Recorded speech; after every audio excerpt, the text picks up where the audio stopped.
सगळा परिसर हा अतिशय सुंदर आहे. बाग अतिशय फुलून आलेली आहे आणि बाग निर्मात्यानं प्रचंड कष्ट घेऊन अतिशय सुंदर अशी बाग बगीचा डेव्हलप केलेला आहे. आणि तरीही तिथे गेल्यानंतर लोक म्हणतात, अरे रे अरे इथं असं असायला पाहिजे, अरे रे रे तिथं तसं असायला पाहिजे. एक जुनी कथाही आहे. एक सुंदर चित्र काढलं होतं, त्यात सांगितलं की या चित्रामध्ये काहीतरी खोट काढा, काहीतरी प्रॉब्लेम शोधून काढा. आणि मग लोकांनी एक एक एक एक त्यांच्या बुद्धीला जसं सुचेल तशा पद्धतीने त्याच्यामध्ये वैगुण्य काढून दाखवले.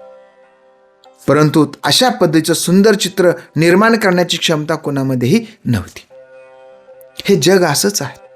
तुम्ही कितीही चांगलं काम करा, त्याच्यातलं काही ना काहीतरी प्रॉब्लेम लोक शोधूनच काढतात. किंबहुना त्यात जो काही चांगला भाग आहे, जे काही उपयोगी आहे, जे काही समाजहिताचं आहे, त्याकडे लोक पाहणार नाहीत. समाजाचा दृष्टिकोनच असा बनलेला आहे की काय, असं वाटतं. शंभूराजे मागच्या श्लोकामध्ये आम्रवृक्षाविषयी, त्याच्या स्वाभिमानाविषयी, त्याला मिळालेल्या दैवी गुणाविषयी सांगतात. याच श्लोकामध्ये महाराज आंब्याच्या फळाविषयी लिहितात.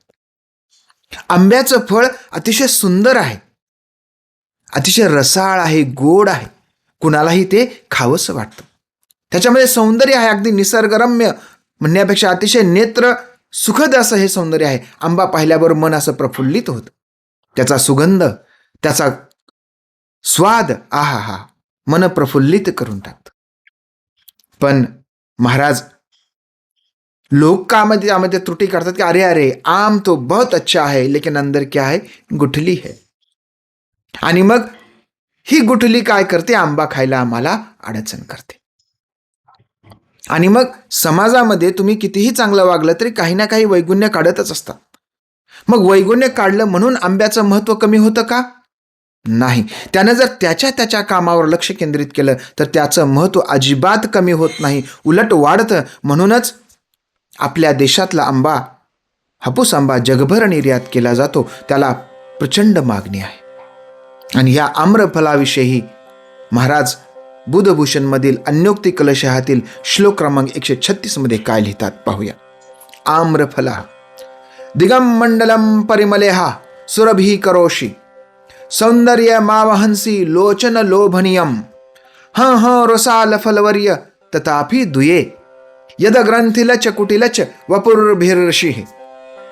आम्रफलाविषयी दिगमंडलम परिमलेह, सगळ्या परिसरामध्ये सुगंध पसरले. दिगमंडल ही पृथ्वी, आकाश, हा सर्व परिसरामध्ये परिमल सुगंध पसरलेला आहे. सुरभी करोषी सौंदर्य मामहंसी, आणि त्याचं सौंदर्य अतिशय कसं आहे, लोचन लोभनीय आहे. सुरभी अतिशय सुंदर असा हा सुगंध पसरलेला आहे. कुणाचा? आंब्याच्या फळाचा. आंबे पिकले की घरात गेल्यावर मस्तपैकी आंब्याचा वास येतो बघा, आणि तो वास आला कीच आपल्याला आंबा खाण्याची इच्छा होते. पूर्वी अशा भट्ट्या लावल्या असायच्या आंब्याच्या माचोळीच्या खाली वगैरे, आणि मग जसा पिकल तसे आंबे एक एक एक एक काढून खाल्ले जायचे.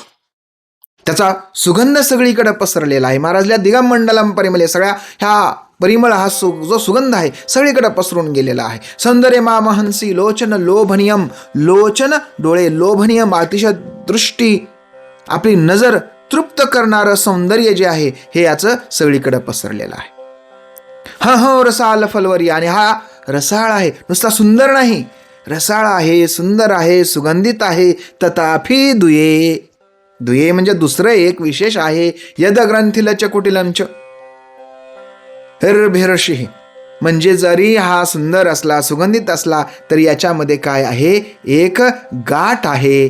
आणि तो कसा झालेला आहे, मध्यभागी रसभरीत झालेला नाही, असा वाकडा झालेला. म्हणजे एवढा सुंदर असून, सुगंधित असूनही त्याच्यामध्ये काही ना काहीतरी दोष निर्माण झालेला आहे. आणि हा दोष कुणाचा आहे? आंब्याचा दोष आहे का? आंब्याचा दोष नव्हे, तर पाहणाऱ्याच्या नजरेतला हा दोष आहे. म्हणून महाराज सांगतात की तुम्ही कितीही सुंदर, चांगले असलात तरी तुमच्यामध्ये काही ना काही वैगुण्य लोकांकडून काढलं जातं. किंबहुना निसर्गही निर्माण करताना काही ना काहीतरी त्यामध्ये ठेवत असतो. त्यामुळे जे गुणग्राहक व्यक्ती आहेत, जे ज्ञानी माणसं आहेत, हे ज्ञानी माणसं ही परिस्थिती ओळखून घेतात आणि ओळखून घेऊन त्याच्या गुणांकडे लक्ष करतात, ना की अवगुणाकडे. राजांना सुद्धा किंवा कुटुंबकर्त्यांना सुद्धा नेतृत्वानं सुद्धा हे करताना आंब्यासारखी जी माणसं आहेत, जे आपल्या आसपास आहेत, त्यांच्यामध्ये काही गाठी असतात, वैगुण्य असतात, त्या वैगुण्याकडे दुर्लक्ष करून आपल्या उपयोगाचं जे काही आहे ते कसं घेता येईल आणि समाजहितासाठी त्याचा कसा उपयोग करता येईल हे पाहिलं पाहिजे. अन्योक्ती कलश ह्याचा उद्देशच हा आहे की वेगवेगळ्या माध्यमातून महाराज आपल्याला काय घेतलं पाहिजे, कशाकडून काय शिकलं पाहिजे हे आपल्याला समजून सांगत असतात. तर यानंतरचा पुढचा श्लोक 136 तो आपण पुढच्या भागात घेऊया. तोपर्यंत थांबूया, भेटूया पुढच्या श्लोकामध्ये. तोपर्यंत जय शहाजी, जय जिजाऊ, जय शिवराय, जय शंभूराजे.